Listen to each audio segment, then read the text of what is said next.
Love talking to this guy. Love our conversations. His podcast, Green Light with Chris Long, is available where all podcasts are acquired. The man himself is on the Mercedes-Benz Vans phone line here on the Rich Eisen Show. Chris Long back here. How are you, sir? Rich, what's up? I'm just taking in that game. Are you watching the Manning cast? You watching that Manning cast? Dude, you know what? Actually, last night I stepped away from football for a few. So How dare I you? did see How dare the you? throws you were talking about in the second half, but I kind of had the sound off. You know, I got a sports pop culture kind of podcast, so when I'm kind of tired of the sports, I can do pop culture. Okay. So you have not seen the Manning cast just yet? No, I actually was in their mock broadcast. Like, they hit me up, and I was very flattered that they wanted to use me for practice. Which yes. I think, like, maybe I should be flattered by, but, maybe we'll see if they call me to come on the real thing. So you were like preseason is what you're saying? And now it's essentially like one of the last preseason games. These shows, they're big productions, so yes. They have to, like, practice, and they needed, a practice squad guy, so to speak, to come on and do, like, the fourth quarter of some blowout. But I got to tell you, like, yes. And I mean this sincerely, I did, usually I come on somebody's show, you can get carried away, enjoy talking to them. But I didn't want to leave the show because I just wanted to listen to them talk football the whole night. Like that, I think, is the appeal of having that format. If two guys really know the game and can be conversational and casual, that's how I'd rather watch a game than the traditional, color commentary, play-by-play kind of triangle offense with somebody on the sideline. I like the Manning cast better. Well, they last night in the first quarter immediately identified how the Lions defensively were trying to slow Aaron Rodgers down and dare him to throw into the two deep safeties, and it was just fascinating just watching it play out. And they'd comment about how his safety came up late and what that means for Rodgers, and Rodgers is noticing it, and LaFleur's definitely noticing it, and he's giving him two plays right now, and Rodgers they walked us through how everyone was absorbing the real-time action and chess maneuvering, and it was fascinating, just absolutely fascinating. And then Peyton dropped at one point that he was concerned being in the visitors' locker room in New England, that there could be a hot mic in there. Then we walked through fake plays before the Super Bowl against them when we were with the Eagles, and I didn't I had been in New England. I never seen them do anything shady. I think it's just become like pop culture at this point. But we walked through a couple fake plays that we weren't going to run at all, just in case someone was watching. Is what you said? Dude. Yeah, I mean, I'm not the first one to say this publicly, but it's folklore at this point. The height of paranoia. So Doug Peterson's like, we're not doing this, but let's do it. Dude, we ran these trick plays, and I turned to Fletch, and I was like, man, these look cool. And he's like, yeah, they're not real plays. But then what the Philly special was? I mean, Philly special was one we did not run, I don't think, because for that very reason. Well, didn't you tell me? Like Philly special, there was no dress rehearsal that I know of. Well, the idea was, again, if I'm not mistaken, the Philly special was something that you had planned for the NFC Championship game, just didn't have an opportunity to use it. I have no right? idea. Listen, here's the problem. I say anything about the Eagles, and I end up on, NBC Sports Philadelphia, clickbait journalism, washing machine situation. So let's move away from the Eagles. I took us here. Well, you know what? It's all good. I mean, because it's just funny how the Manning cast can just go all over the place is my point to begin with. Needs more linemen, Rich. I think the one thing that's missing from a lot of broadcasts, yes, and I'm being dead serious, Please. is linemen who know, or somebody in these quarterbacks' ears collectively, on their little headset, feeding them the right terminology for how to talk about line play and what's going on up front. And I think any linemen that are listening right now to your show or watching it, probably nodding their heads. There are times where we feel very underrepresented. So what, how? Walk me through that, Chris Long. Terminology, guys won't know how to term a twist stunt or a game, or the difference between, what to call an inside move, butchering kind of shock and shed terminology, the basics. Also not knowing hey, when a rusher wins at 11 yards, maybe it wasn't a great rush. Maybe the quarterback drifted to 11 and it's his fault. Little nuances like that they just kind of gloss right over them because the typical fan, I mean, is ball watching. So we got to get you on the Manning cast then. I mean, I'm hoping so. We'll see. I mean, you'll get called up. I think you'll get called up, Chris. Hey, listen, I don't want the cat's out of the bag, I guess. So I'm going to be on the Manning cast. They called back. They promoted me to the active roster, and I think at some point this year I'm supposed to be on. So. You know what I would do? I would do a long cast. I would watch a long cast. Oh. I'd watch you. I'm serious. I'd watch you and your brother and your dad. You know, I mean, I would watch one of those. Yes. Would you do something like that, Chris? You might watch it, but I talk to them plenty. Off of a live stream, dude. So I think we're good on that. I'm sure Peyton and Eli connect. You know, I mean, you're right. I would love because let's see what we can do here. I would watch something like that. Maybe we can live stream the next Jets game or something. That would be fun. You want me in on that? Because you better understand it's working blue. Right? My guys around here want me to work blue in the worst way. You know, and Stuart Scott and I, whenever he used to do a Sports Center, we would just work blue off camera and we'd say that this should be like a pay-per-view, like a Sports Center pay-per-view where we work blue. I would have paid. You know.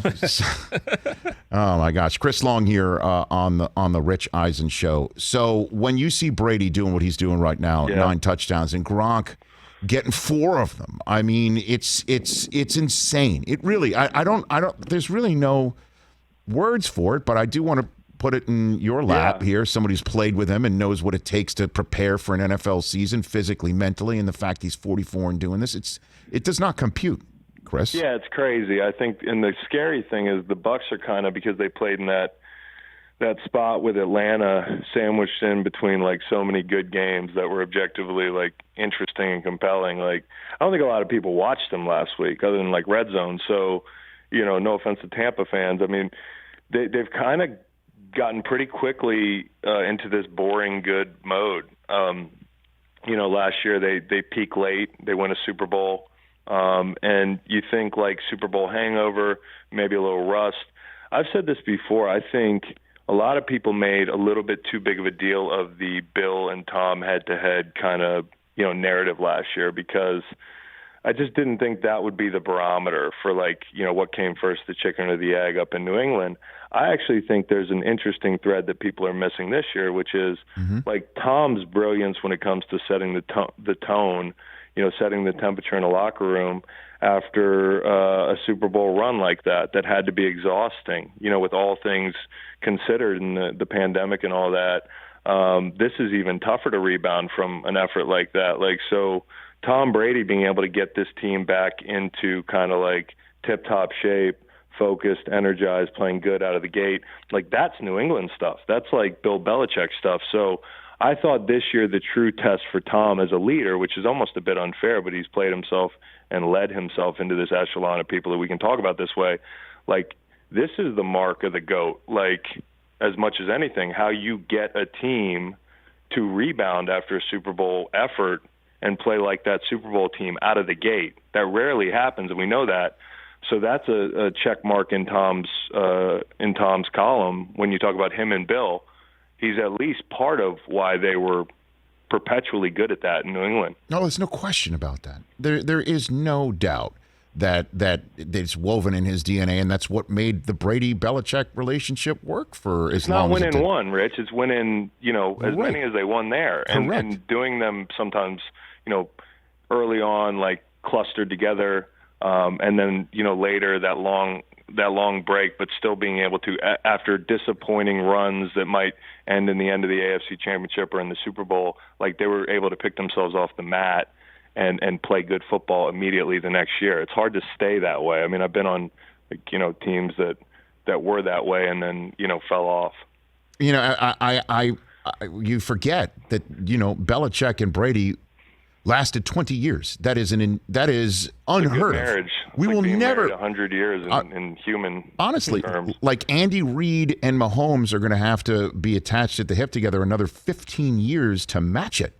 Yep. From here, from this moment. It's fun in New England, though. I do think, and this isn't taking anything away from Bill and Tom's relationship or that run.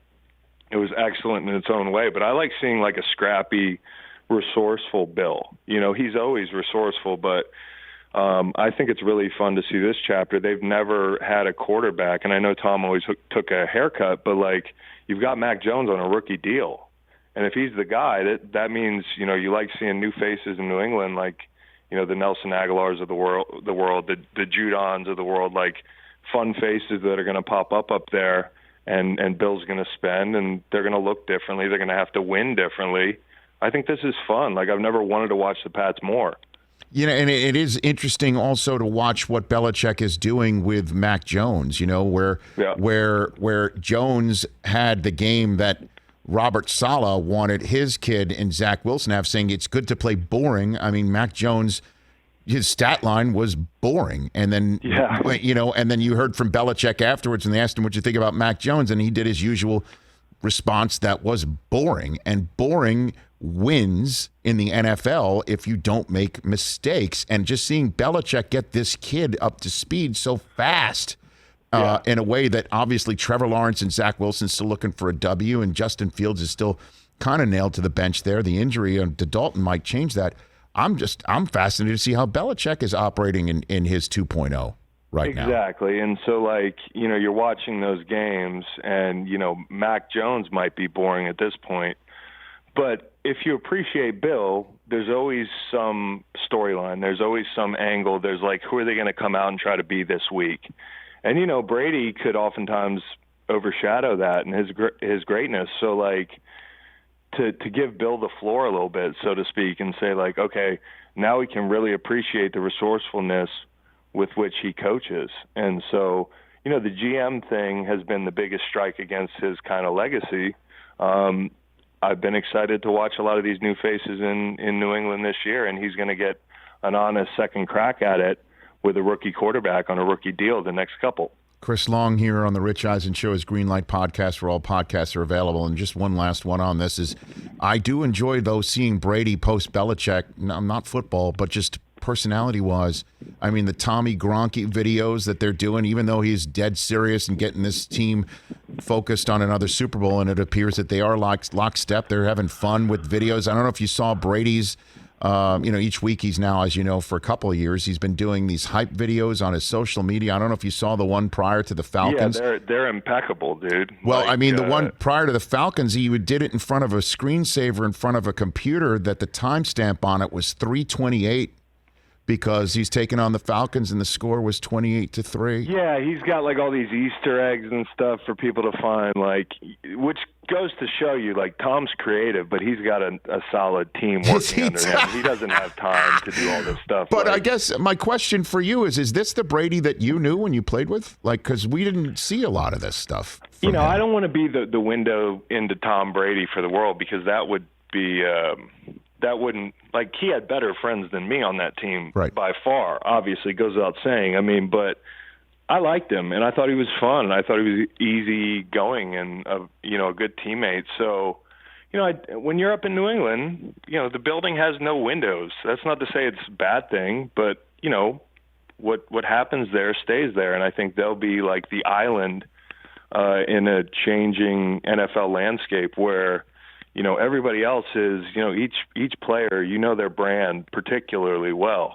But I thought, Bill let Cam be Cam too. So I think sometimes it's kind of overplayed, the New England is a vault thing. I just think, Tom has grown through years where Bill was learning to let players be players. And now Tom's in Tampa, and that's kind of is what it is now. And he can be who he is. Chris Long here on the Rich Eisen Show. So I guess my last one for you would be, which team do you believe has the best chance to dethrone the Bucs, who look like they have totally picked up where they left off? Brady, it's no longer a transition year. It's now a routine year. He's in his routine now. So what happens from here on out is to your best crystal ball ability, Chris Long, do you think? Well, I have the Chiefs beating the Rams. That was my Super Bowl right there. And, a little bit of a homer pick because my brother's there. I didn't expect that the defense would come out looking like this. And I actually think it's funny. I joked the other night that, Kansas City's defense is good for the NFL. Like, it makes the NFL less boring. You know, like we get tired of seeing Kansas City trot out there and teams play catch up to no avail every week.